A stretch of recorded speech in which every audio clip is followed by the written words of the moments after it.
इतना भी लंबा क्लास नहीं रहता है मेरा, 10 मिनट रहता होगा, बहुत ज़्यादा होता होगा। तो चलिए आज के सीज़न की शुरुआत करते हैं, ठीक है। पेशेंस बना के बना रहा करिए, आप ही के लिए महत्वपूर्ण होगा। मैं अपने लिए नहीं कह रही हूँ, क्योंकि देखिए अगर फ्री का कहीं से भी ज्ञान मिल लेना, ज्ञान अगर कहीं फ्री से मिल रहा है तो बिल्कुल ले लेना चाहिए, ठीक है। चलिए यहाँ पे देख सकते हैं कि स्कूल की सफाई विभाग के साथ, अच्छा देखिए, अगर आप एक चीज़ याद रखिएगा, नई शिक्षा नीति जब से लागू हुई है उसमें बच्चे को करके सीखने पर ज़्यादा महत्व दिया गया है। बच्चे को खेल के माध्यम से आप सिखा सकते हैं। बच्चे को अभी जो एजुकेशन है वो चाइल्ड सेंटर्ड है। हमारे ज़माने में क्या था, तो टीचर सेंटर था। हमारे ज़माने में बिना मतलब का लोग खड़ा करके टीचर लोग मार के चले जाते थे, ठीक है। तो अब ये नहीं है। अगर आप ऐसा करते हैं तो हम जो हमारी rights of human of rights है उसमें आपको सज़ा हो सकती है, ठीक है। तो अब ये नहीं हो सकता है।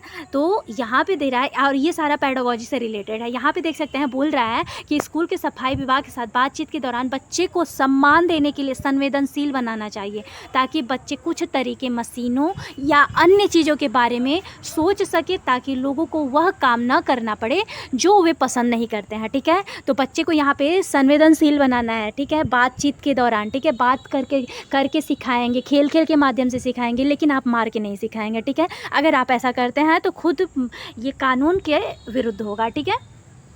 अब ये देखिए, ये भी आपके सीटेट में पूछा हुआ टॉपिक है, तो ये देख लीजिए कि गांधी जी के मित्र जो थे, महादेव भाई के पुत्र नारायण गांधी जी के साथ रहते थे जब वे जवान थे, ठीक है। अब यहाँ पे देखिए, आपके जो टीचर सेंटर्ड होता है, तो टीचर सेंटर्ड तो होना ही नहीं चाहिए अब तो, लेकिन शिक्षक अगर हो रहा है तो शिक्षक संवेदनशीलता विकसित करने के लिए कक्षा में क्या करेगा, तो अस्पृश्यता से संबंधित मुद्दों पर समाचारों का उपयोग करेगा, ठीक है।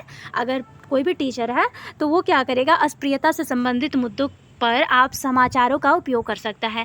भीमराव अंबेडकर के बारे में तो आप सब जानते होंगे, इनको याद रखिएगा कि संविधान का पिता भी माना जाता है, ठीक है।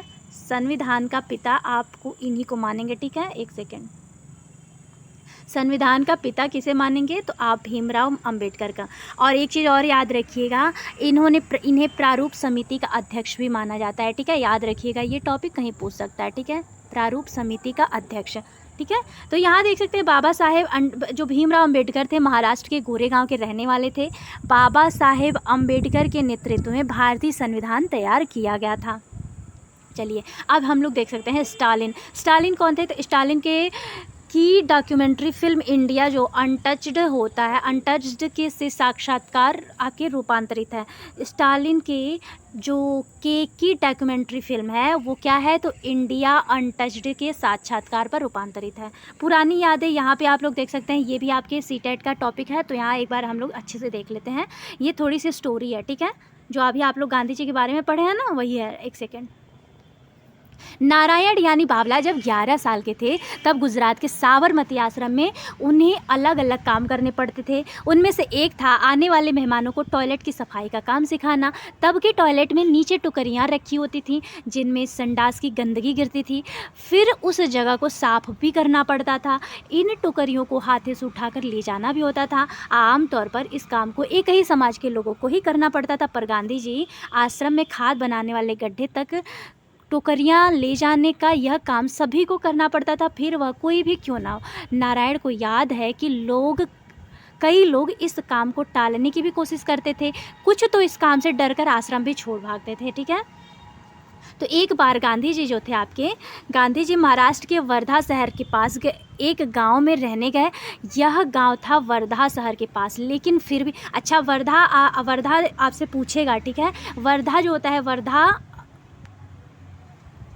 योजना, इसे क्या बुनियादी शिक्षा के नाम से भी जानते हैं, ठीक है। तो यहीं से आपके जो गांधी जी है ना, बुनियादी शिक्षा यहीं से लागू करते हैं, ठीक है। वर्धा शहर के पास, लेकिन फिर शहर की सुविधाओं से परे थे। गांव में गांधी जी थे, महादेव और उनके साथी संडास की सफाई का काम करने लगे।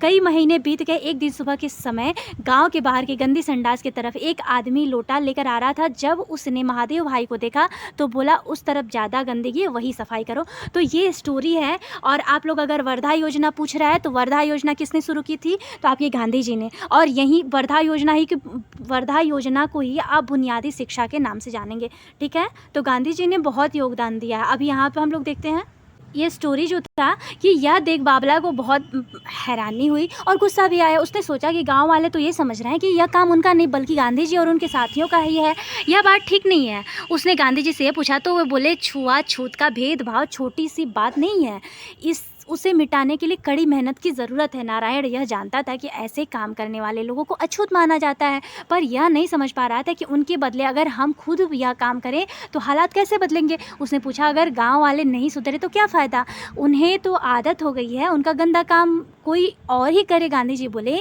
क्यों, इससे सफाई करने वाले को कोई फ़ायदा नहीं होता, क्या उन्हें सीख नहीं मिलती। कोई काम सीखना एक कला सीखने जैसा है, सफाई का काम भी, ठीक है। तो छोटा नारायण भी नहीं माना, फिर से बोल पड़ा पर सीख तो उनको भी मिलनी चाहिए जो गंदगी करते हैं और खुद नहीं साफ़ करते हैं। गांधी जी और नारायण की बहस तो चलती रही, फिर भी आगे चलकर नारायण भाई जो थे उन्होंने गांधी जी के दिखाए पर रास्ते पर चलना कभी नहीं छोड़ा। अच्छा ये देखिए टॉपिक जो है ना पूरा आपसे नहीं पूछेगा, लेकिन अगर आपसे पूछ सकता है कि पुरानी यादें किसने लिखी थी, और अगर इसमें से कोई भी टॉपिक पूछ रहा है तो आप याद रखेंगे, ठीक है। पुरानी यादें किसने, नारायण भाई देसाई ने लिखी थी, और किस में मिलता है तो संत चरण रज सेनविता सहज नामक किताब से मिलता है, ठीक है। किसमें, संत चरण रज सेनविता सहज नामक किताब से ये टॉपिक मिलता है। आपके राइटर हैं नारायण भाई देसाई। तो ये आप लोग याद रखेंगे। इसमें बहुत टॉपिक ऐसा, वर्धा योजना, वर्धा टॉपिक देखे, बुनियादी शिक्षा देखे, गांधी जी ने खुद सफाई करी, तो ये सारे टॉपिक आपके लिए महत्वपूर्ण बनते हैं। अब यहाँ पे देखिए, अफसाना खुद एक बुलंद मजबूत दीवार है, ये कहाँ है तो मुंबई के नागापाड़ा बास्केटबॉल एसोसिएशन की बात हो रही है, ठीक है। विक्टोरिया टर्मिनस स्टेशन कहाँ, रेलवे स्टेशन जो है कहाँ है तो आप याद रखेंगे बॉम्बे में है। सोलापुर कहाँ है तो बॉम्बे में है। ये पैडागोजी का एक टॉपिक है कि शिक्षक को बच्चे में यह समझ विकसित करने का प्रयास करना चाहिए कि खिलाड़ियों को उनकी जाति पर या आर्थिक स्थिति के बजाय उनकी खेलने की क्षमता से आंका जाना चाहिए। बिल्कुल सही बात है भाई, ह्यूमन राइट्स सबको मिला है ना, तो सबका अधिकार है। बच्चू खान खेल का मैदान मुंबई में एक कोच मुस्तफ़ा खान के नाम पर है, ठीक है। याद रखिएगा, बच्चू खान खेल का मैदान जो है मुंबई में एक कोच मुस्तफ़ा खान के नाम पर है। फांदली दीवार जो है आपके अध्याय समाज द्वारा बनाई गई लैंगिक दीवार को फादने के बारे में है, ठीक है। फांदली दीवार क्या अध्याय है तो समाज द्वारा बनाई गई एक लैंगिक दीवार को फांदने के बारे में है। ये बस आप इतना याद रखिएगा ना। देखिए टॉपिक जैसे आप पुरानी यादें से पूछ सकता है, फांदली दीवार अध्याय के बारे में पूछ सकता है, ऐसे ही आपके अभी सीटेट जो आपके दिसंबर में हुआ था ऐसे ही आया था, तो उसमें थोड़े लोग कंफ्यूज हो गए। तो जब एनसीईआरटी आप नहीं पढ़ेंगे, स्टोरी नहीं पढ़ेंगे तो कन्फ्यूजन तो होना ही है भाई। तो आप लोग थोड़ा देखिए एनसीईआरटी पे फोकस करिए। अगर आपको एसएसटी का भी निकालना है, चाहे ईवीएस है, एनसीईआरटी पे तो फोकस करना पड़ेगा अगर आप चाहते हैं कि सच में पास होना है, क्योंकि बिना एनसीईआरटी के कोई नहीं निकल सकता है। क्योंकि भाई पूरा एनसीईआरटी बेस्ड है, सीटेट हुआ चाहे आप, तो कोई भी कॉम्पिटिटिव एग्जाम आपके एनसीईआरटी से ही रिलेटेड रहेगा। चलिए यहाँ पे देखिए, अब फांदली दीवार का समझ गए ना कि अध्याय समाज द्वारा बनाई गई एक लैंगिक दीवार को फांदने के बारे में है, ठीक है। ये स्टोरी है कि मैं लैंगिक दीवार को फांदना है। एक बीज किसान की कहानी कहता है, मतलब एक बीज जो है जो लेसन है किसकी कहानी कह रहा है तो आप याद रखेंगे, एक बीज आपके एक किसान की कहानी है। बनगांव कहाँ है तो बनगांव आपके गुजरात में है। आई होप कि आप सबको सेशन पसंद आया होगा। मैं बहुत लंबा क्लास इसलिए नहीं लेना चाहती हूँ कि अगर आप लोगों को सेशन पसंद आए तो प्लीज़ आप लोग कमेंट कर दिया करिए, क्योंकि ऐसे डीमोटिवेट हो जाता है ना तो बहुत लंबा क्लास लेने का मन नहीं करता है। तो अगर आपको सच में मेरा कुछ भी इसमें आपको टॉपिक लगे कि हाँ आप लोगों के लिए बेनिफिट है तो प्लीज़ कमेंट कर दिया करिए। मिलते हैं सभी को नेक्स्ट वीडियो में, तब तक के लिए मेरा सभी को राम राम, राधे राधे, बाय बाय।